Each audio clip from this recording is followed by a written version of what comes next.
Wakati vita ya kwanza ya dunia ilipomalizika mnamo mwaka 1918, upande wa Triple Alliance ambao unajumuisha mataifa kama vile Ujerumani, Austria-Hungary na Italia uliwekewa vikwazo vikubwa sana, hasa taifa la Ujerumani ambalo lilipaswa kulipa fidia ya vita, yaani lilipaswa kulipa gharama ya uharibifu ambao ulitokea vitani katika nchi zote ambazo ziliathiriwa na vita.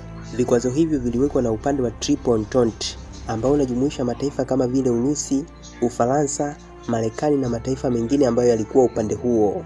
Inaelezwa kuwa washindi wa vita ambao ni upande wa Triple Entente walikutana huko nchini Uingereza katika jiji la Paris, ambako ndiko walikofanya maamuzi hayo. Sasa inaelezwa kuwa upande wa Triple Alliance au kulizika kabisa na maamuzi yaliyofanywa na upande wa Triple Entente. Hasa taifa la Ujerumani ndio walikulizika kabisa na vikwazo lilivyowekewa. Hivyo jambo hili ndio linadaiwa kuwa lilipanda mbegu ya vita kuu ya pili ya dunia iliyoanza mnamo mwaka 1939 mpaka mnamo mwaka 1945. Vita hii ilijumuisha mataifa kama vile Ujerumani, Italia, Japan, Romania, Hungary na Bulgaria ambao walikuwa wanapambana na mataifa kama vile Marekani, Urusi, Uingereza na China. Je, nini sababu ya vita hii? Na ni nani aliyeshinda? Na madhara ya vita yapoje? Pia nini kilitokea baada ya vita hii?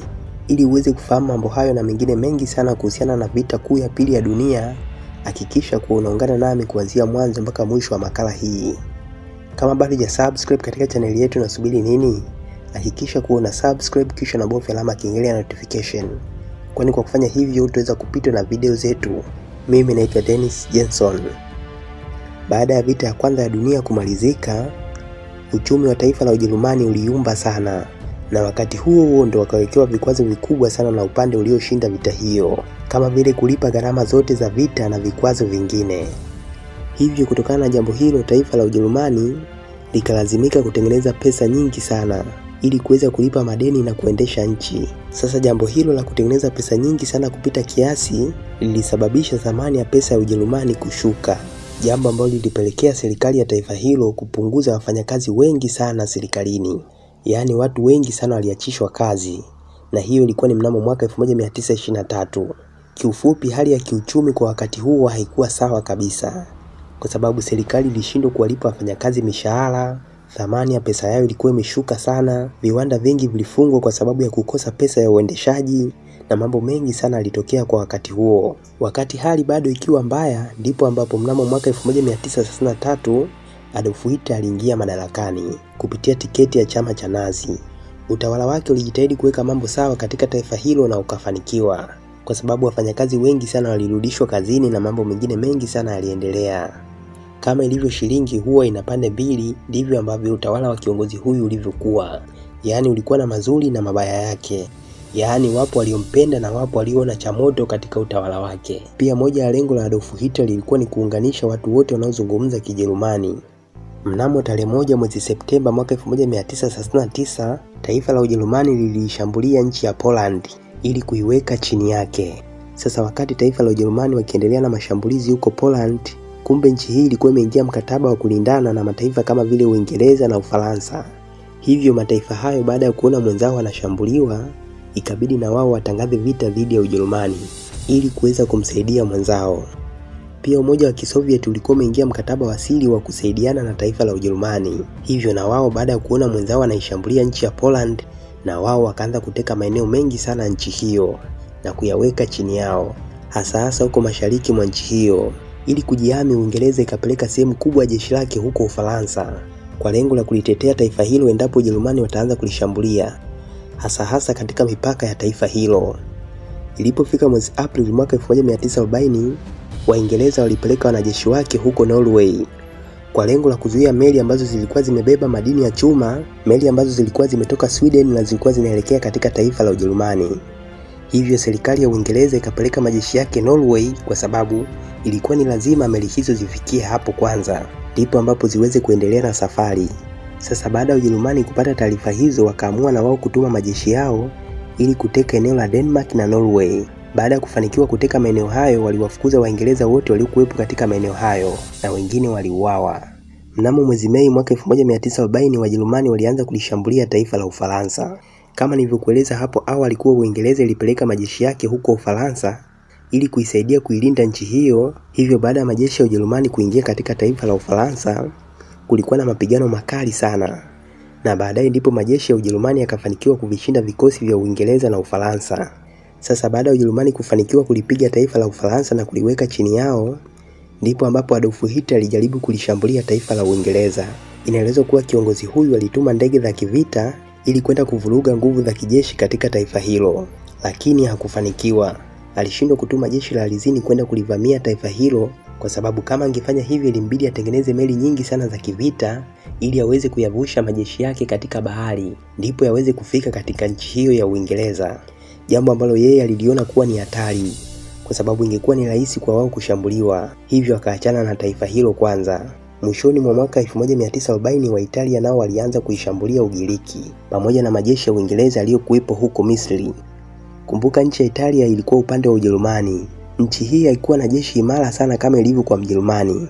Hivyo kila eneo walilojaribu kulishambulia walijikuta wanashambuliwa wao, na majeshi yao yalikuwa yanarudishwa nyuma kwa kasi kubwa sana, hasa huko Misri na Ugiriki. Baada ya taifa la Ujerumani kuona hivyo, ndipo ambapo Adolf Hitler alipoyaamuru majeshi yake kwenda kuwasaidia wa Italia ambao walikuwa wamezidiwa na vita.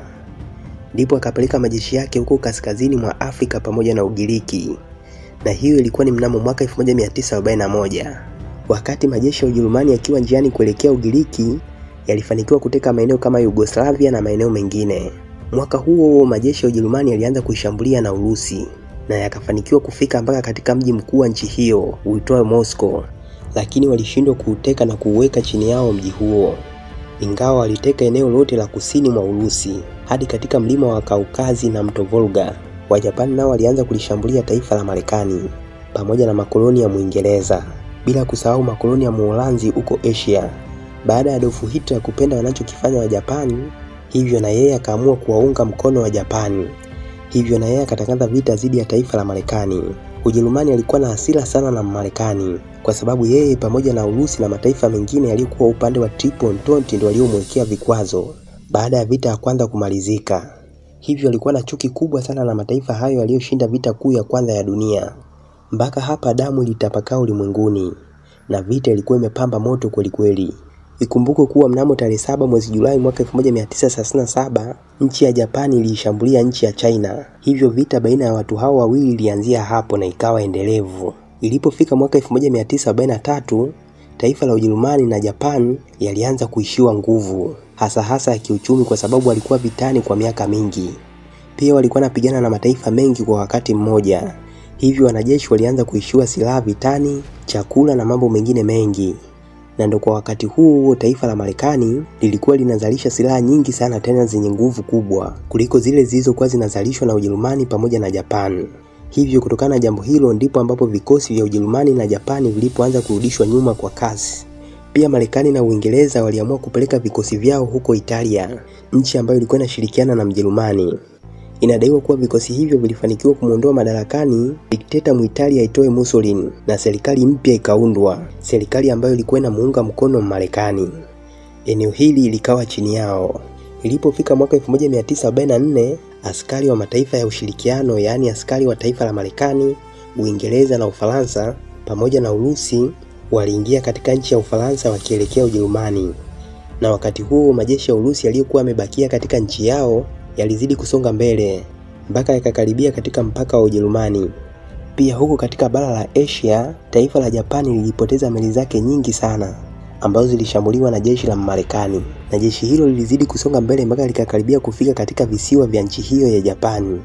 Ilipofika mwaka 1945, mataifa mengi ambayo hayakujihusisha na vita hivyo kama vile Argentina na Peru yalitangaza vita dhidi ya taifa la Ujerumani na Japan. Pia baadhi ya mataifa yaliyokuwa upande wa Ujerumani na Japan yalianza kuwageuka na kujiunga na mataifa ya ushirikiano. Na ndipo ambapo taifa la Ujerumani likavamiwa rasmi huko upande wa magharibi na mashariki mwa taifa hilo, na lilivamiwa na majeshi ya ushirikiano. Ninaposema majeshi ya ushirikiano, hili ni jeshi lililoundwa na Marekani. Iko hivi, yaani kila taifa ambalo lilikuwa linapambana na Mjerumani lilitoa idadi fulani ya wanajeshi, ndipo akaunda jeshi au askari wa mataifa ya ushirikiano. Inaelezwa kuwa majeshi ya Urusi yalifanikiwa kufika mpaka katika mji mkuu wa taifa la Ujerumani uitwao Berlin.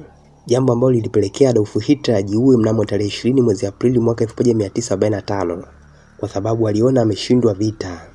Ilipofika tarehe 8 mwezi Mei mwaka huo 1945, wanajeshi wa Ujerumani walitia sahihi mkataba wa kusalimu amri. Hivyo taifa hilo la Ujerumani likawa chini yao, yaani upande ulioshinda vita hiyo. Kwa upande wa Japani yenyewe ilizidi kuendelea na vita huko barani Asia, hasa huko China, na aligoma kutia sahihi mkataba wa kusalimu amri, na ndipo ambapo majeshi ya Urusi yalipoamua kwenda huko China ili kuwasaidia Wachina ambao walikuwa wanapambana na Mjapani. Marekani yeye aliamua kutuma ndege za kivita kwenda nchini Japan, na ndege hizo zilikuwa zimebeba mabomu ya nyuklia.